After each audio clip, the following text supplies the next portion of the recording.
તો 40 રૂપિયાના milk powder અને 1 કપ મિલ્કથી આટલો માવો બનાવી શકો. હલવો ઓલમોસ્ટ રેડી થઈ ગયો છે. હવે લગભગ 5 મિનિટમાં થઈ જશે અને આમાં માવો પણ નાખી દીધો છે.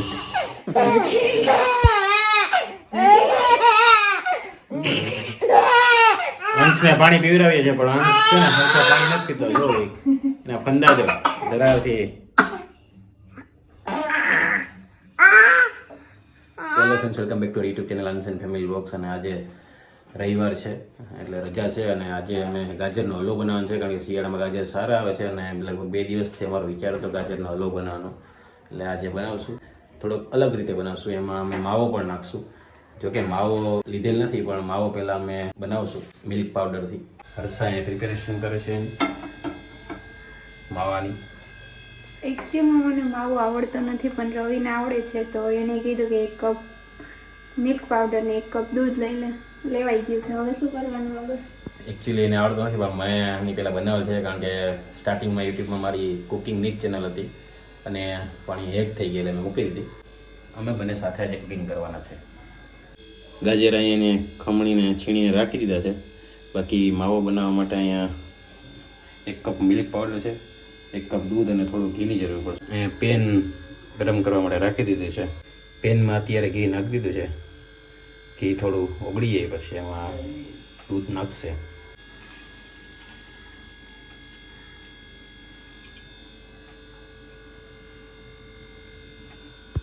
ગેસની ફ્લેમ લો ટુ મીડિયમ રાખીએ. આમાં અત્યારે મેં નાખ્યું છે મિલ્ક પાવડર અને લમ્સ ના બને ધ્યાન રાખો. ધીરે ધીરે એને ફેરવવાનું જ્યાં સુધી માવા સ્વરૂપમાં આવી ના જાય.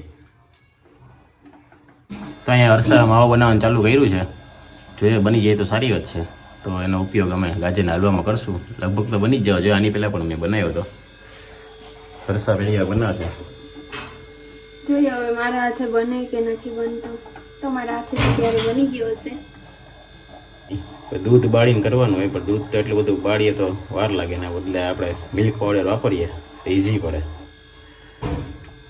થોડું થોડું માવાના સ્વરૂપમાં તો આવવા લાગ્યું છે. લગભગ 10 મિનિટ જેવું થયું છે.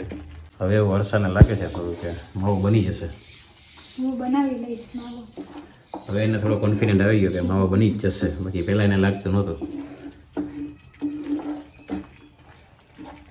હજી પણ એને લગભગ 5-10 મિનિટ જેવું રાખવું જોશે, જેથી કરીને એનું બધું જે લિક્વિડ છે એ ઉડી જાય. માવો ઓલમોસ્ટ બનવા ઉપર જ છે. વધીને હવે 2 થી 3 મિનિટમાં થોડું ઘણું જેવું એનું પાણી રહ્યું છે. તો 40 રૂપિયાના મિલ્ક પાવડર અને 1 કપ મિલ્કથી આટલો માવો બનાવી શકાય. ઝડપી બની જાય. બહુ મસ્ત માવો બની ગયો છે. તમે પણ ટ્રાય કરજો. બહારનો લેવો એના કરતાં ઘરે 40 રૂપિયામાં કેટલો બધો બની ગયો છે. અહીંયા કડાઈમાં ઘી નાખી દીધું અને હવે એમાં થોડા ડ્રાયફ્રૂટ્સ શેકી લે છે તો ટેસ્ટ સારો આવે. કાંઈ અંશના હોય હિચકે છે અને એ કેળાની વેફર ખાય છે. દુકાને એને ઘી લેવા મોકલી હતી પણ એ કેળાની વેફર લઈને આવી ગઈ. તો અંશ છે ને હજી અમારે સૂતો છે અને 5 વાગી ગયા છે. એટલે ઉઠે પછી અંશનો વિડીયો આવશે. ત્યાં સુધી તો અત્યારે કુકિંગના જ વિડીયો ચાલુ રહેશે હમણાં થોડીક વાર. તો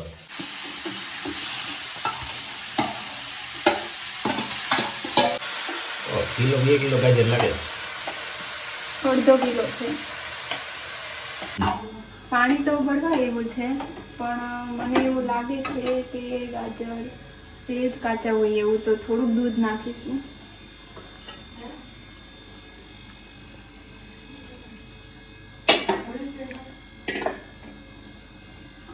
હવે થોડી વાર ઢાંકી દઈશું તો થઈ જશે. અમારા મમ્મી આટો થોડોક શુગર ફ્રી હલવો બનાવવાનો છે એટલે થોડો અલગ કાઢ્યો છે. બાકી અમે શુગરવાળો જ ખાશું. જોકે અમે આ ગાજર થોડા ટેસ્ટમાં સ્વીટ ટાઈપ છે એટલે બહુ શુગરની જરૂર નહીં પડે. અને અહીંયા માવો હમણાં નાખવામાં આવશે. અંશુ ઉઠી ગયો છે હમણાં થોડી જ વારમાં. રોતો હતો અને એને મચ્છર પાછા આ ગાલે તો કરડ્યા, પછી આ ગાલે 2-3 કરડી ગયા. હમણાં મચ્છરનો ત્રાસ વધી ગયો છે એવું લાગે છે. અને હમણાં ઉઠીને રોતો હતો અને એ જોઈ છે કે શું ચાલે છે. અંશુ ગાજરનો હલવો તો નહીં ખાઈ શકે અત્યારે તો, પણ આવનારા સમયમાં ટૂંક સમયમાં જ હવે એ બધું ખાવાનું ચાલુ કરશે.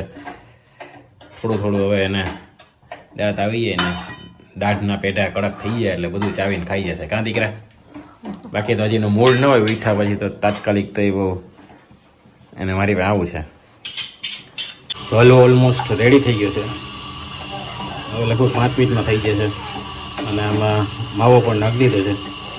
જોવામાં બહુ ટેસ્ટી અને સ્વાદિષ્ટ લાગે છે. હર્ષાની મહેનત છે. હવે ટેસ્ટમાં સારો જ હશે એમ તો લાગે જ છે. કલરે બહુ મસ્ત આવ્યો.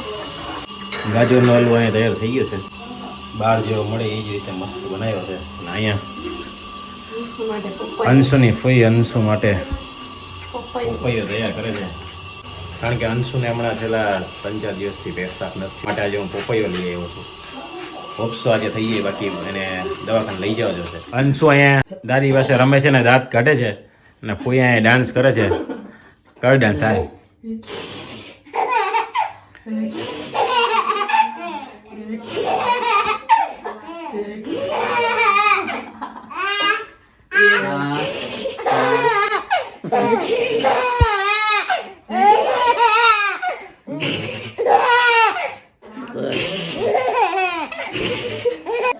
અંશુભાઈ દાંત કાઢે પણ મને લાગે થોડાક ટાઈમમાં રોવાનો છે ભાઈ. દાંત કાઢે એ રીતે ક્યારે એને રોવામાં કન્વર્ટ થઈ જાય ખબર નહીં પડે હમણાં થોડીક વારમાં કરતો કરતો. અંશુડી પછી રોવાનો છે દીકરા. પછી છે ને થોડીક વાર ખાલી 5 મિનિટ પછી રોય ખોરી એટલું યાદ રાખજે. એટલે દાંત કાઢે ને એટલા એમાં આંગળી ના ખાય. ઉલટી જેવું ઉપકા કરે છે ધરાળથી આંગળા નાખીને. દીકરા એમ ના હોય. હંસને પાણી પીવડાવીએ છીએ પણ હંસ છે ને હંસો પાણી નથી પીતો. જો એને ફંદા દો ધરાળથી.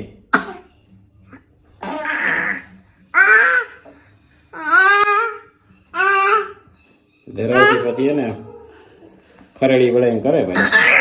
એ પી લે હેરકો પાણી.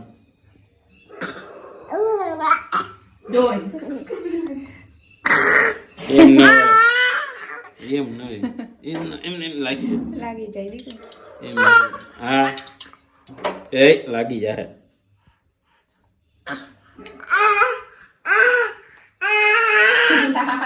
લાડુના ડબ્બા પાડે. ઢેકલો પાણી કાઢી કાઢી નાખે. એ ધરાથી એમને પાણી પી લે બંધ કરીને. ફંદાજીના વધી જાય. અંશલો અમારે ધીરે ધીરે તોફાની થતો જઈશ કારણ કે આ બધા ફંદા બહુ કરે.